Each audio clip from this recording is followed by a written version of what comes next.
Imagine two warriors separated by oceans, cultures, and centuries of tradition. One, a noble fighter bound by honor, discipline, and centuries-old martial arts. The other, a heavily armored defender shaped by religion, feudal loyalty, and battlefield brutality. The samurai of Japan and the knights of medieval Europe, two of the greatest warrior classes in world history. What would happen if these two titans of the past ever met on the battlefield? Who would truly be superior? Tonight, we unravel this ancient fantasy through history, technology, training, and a fully realistic combat simulation. Our story begins not with weapons, but with the worlds these warriors came from. Japan in the age of the samurai was a land of strict hierarchy, refined martial traditions, and constant conflict between clans. For nearly 8 centuries, samurai shaped the political and military structure of Japan. They were more than soldiers, they were administrators, scholars, poets, and warriors trained from childhood to master the art of combat, strategy, and inner discipline. Meanwhile, medieval Europe was a patchwork of kingdoms, empires, and crusading armies. Knights rose from a feudal system built on loyalty, land, and religion. They trained for war from a young age, learning horsemanship, swordsmanship, the lance, and the code of chivalry. But unlike the samurai, knights were shaped by a continent plagued by large-scale warfare, siege engines, heavy cavalry charges, and armored formations. To compare these warriors, we must understand how they were trained. A samurai's education began as early as age 5. At that age, a boy was introduced to the bow, wooden swords, physical conditioning, and the teachings of Bushido, the way of the warrior. They learned self-control, loyalty, fearlessness, and mastery of deadly weapons such as the katana, yari, spear, yumi longbow, naginata, and later the matchlock gun. Their training was rooted in precision and internal balance. Every swing of the sword, every step on the battlefield, had to be performed with fluidity and focus. A European knight's training was equally intense, but very different in style. A young noble began as a page, learning etiquette and basic weapon skills. Around age 14, he became a squire, serving a full knight. Here he learned to handle the longsword, shield, lance, mace, and poleaxe. He trained relentlessly in armor, weighing 20 to 30 kilos, preparing for brutal battles, jousts, and crusades. A knight's combat style emphasized power, endurance, and tactical coordination within formations of heavily armored warriors. Now, consider their weapons. The katana is often romanticized as the ultimate blade, forged with layered steel, curved for slicing cuts, and razor sharp. It was deadly in skilled hands. But contrary to popular belief, it was not the samurai's main weapon on the battlefield. That honor belonged to the bow and the spear. The yumi bow had an impressive range and penetrating power, and the yari spear allowed samurai to fight in disciplined lines or devastating cavalry charges. The knight's primary weapon was the lance, capable of delivering enormous force during a mounted charge. But once the clash began, knights relied on the longsword, broadsword, shield, warhammer, or axe duels, designed not for elegance, but for smashing armor and breaking bones. Their weapons had one purpose: penetrate or disable even the toughest metal plates. This brings us to armor, the factor that might decide the outcome of any duel between these two warriors. Samurai armor, called yoroi, or later dumaru, was made of lacquered iron scales, laced together with silk cords. It was surprisingly flexible, designed for speed, agility, and archery, but it had vulnerabilities.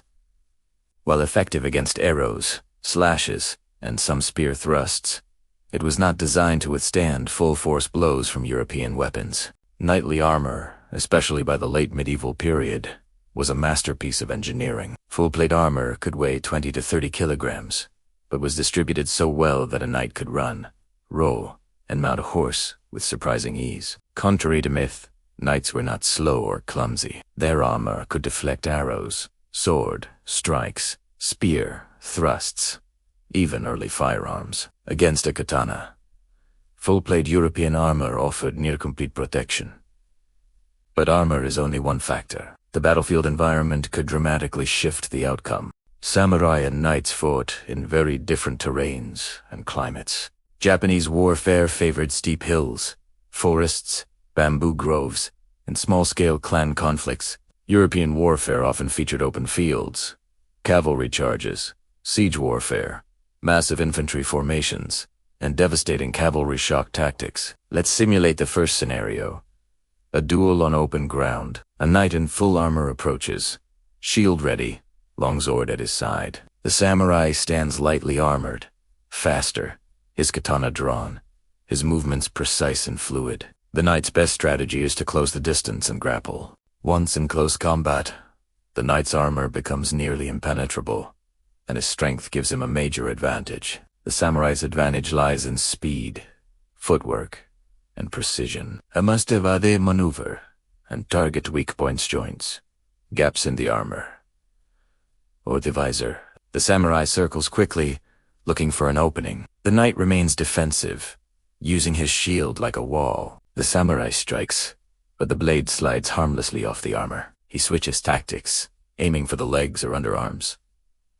The knight steps forward, attempting to grapple. Armor crashes against lacquered plates. In raw strength and protection, the knight dominates. In this scenario, unless the samurai keeps perfect distance, the knight wins. Now imagine the same duel but with yari and shield, or bow versus armor. The samurai takes a defensive stance with a long yari spear. The knight approaches cautiously. The spear keeps him at bay, and a skilled samurai could maintain this advantage. But if the knight deflects or closes the distance, the samurai is in danger. Wait, behold. The samurai fires, arrow after arrow. But against late medieval armor, few would pierce. Now let's shift to the samurai's home terrain. Dense forests and uneven hills. The knight's heavy armor becomes a burden. Movement slows. Vision limits a samurai.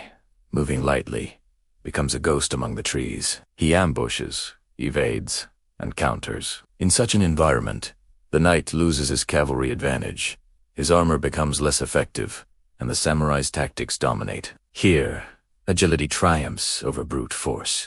Our next scenario brings cavalry into play. Samurai cavalry, especially in earlier periods, used mounted archer riding, fast, firing, and never allowing the enemy to get close. Knights used shock cavalry massive charges that could flatten infantry formations. If a samurai keeps his distance, firing from horseback, the knight faces great difficulty. But if the knight closes in for a charge, his heavy lance could end the fight in a single impact. Mounted archery versus armored charge becomes a battle of timing, distance, and strategy. Let us now consider mindset. Samurai followed Bushido, valuing honor, loyalty, self-discipline, and readiness for death. Knights followed chivalry, emphasizing courage, loyalty to God and king, and martial valor. Both were elite warriors of their societies, but their philosophies shaped their combat differently. Samurai valued perfection of technique, precise strikes, and calm focus. Knights valued resilience, endurance, and overwhelming force. Historically, samurai often fought lightly armored enemies, while knights specialized in defeating other heavily armored opponents. Samurai mastered 101 duels, but knights experienced large-scale battles involving thousands of soldiers. Their battle experience shaped their strengths. Now, for a more realistic simulation, we must compare warriors from equivalent periods. A 13th century knight is very different from a 16th century samurai. If a heavily armored knight from the 1400s faced a samurai from the same period, the knight's armor would give him a major defensive advantage. But if a samurai from the Sengoku period, armed with matchlock firearms, faced an earlier knight, the samurai gains a technological edge. Firearms changed warfare dramatically, and samurai adopted them efficiently. So who wins overall? The answer depends entirely on conditions. In a straight duel with swords, the knight's armor likely decides the outcome. In open-field cavalry charges, the knight retains superior shock power. In forests, mountains, and broken terrain, the samurai's speed and archery skills turn the battle in his favor. In group warfare, knights excel in heavy formations, while samurai shine in flexible, fast-moving combat.